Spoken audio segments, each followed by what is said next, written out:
Magandang araw sa inyong lahat. Ngayon, ating tatalakayin ang buhay ng isa sa mga pinakakilalang aktor sa industriya ng pelikulang Pilipino, si Nestor De Villa.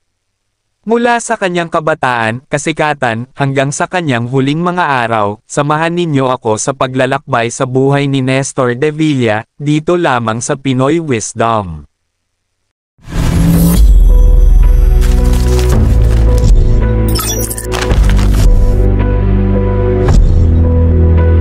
Ipinanganak siya bilang Gaines Francisco Soriano noong July 6, 1928, sa Cabanatuan City, Nueva Ecija. Si Nestor De Villa ay lumaki na may likas na talento sa pagsayaw at pag-arte. Sa murang edad pa lamang, ipinakita na niya ang kanyang husay sa mga entablado, na kalaunan ay nagdala sa kanya sa mundo ng pelikula.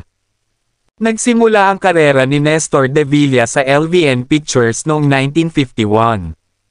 Ang kanyang unang pelikula ay Amor Mio, at sinundan ng maraming proyekto na nagpalakas sa kanyang reputasyon bilang isang mahusay na aktor at mananayaw. Kilala siya sa kanyang partnership kay Nida Blanca, at magkasama silang nagbida sa maraming pelikula na naging tanyag noong dekada 50s at 60s.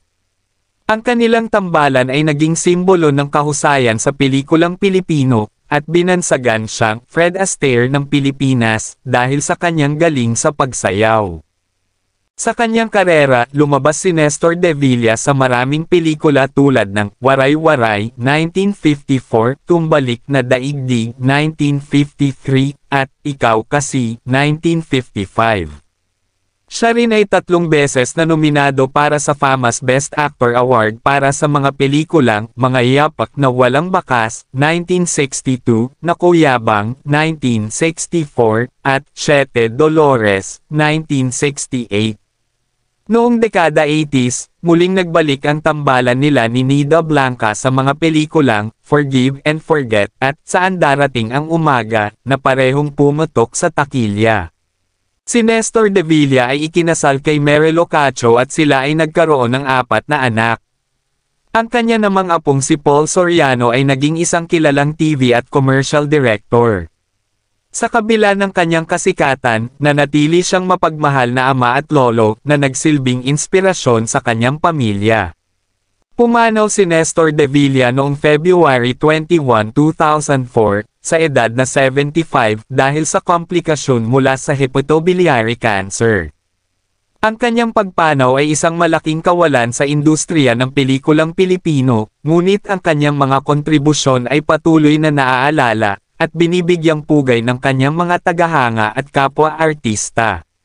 Ang legacy ni Nestor De Villa ay patuloy na nabubuhay, sa pamamagitan ng kanyang mga pelikula, at ang kanyang impluwensya sa industriya ng pelikula.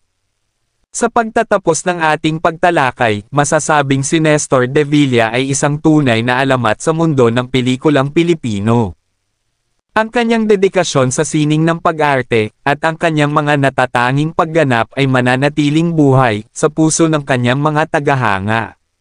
Salamat sa inyong pagsubaybay sa pag-alala sa buhay ni Nestor De Villa.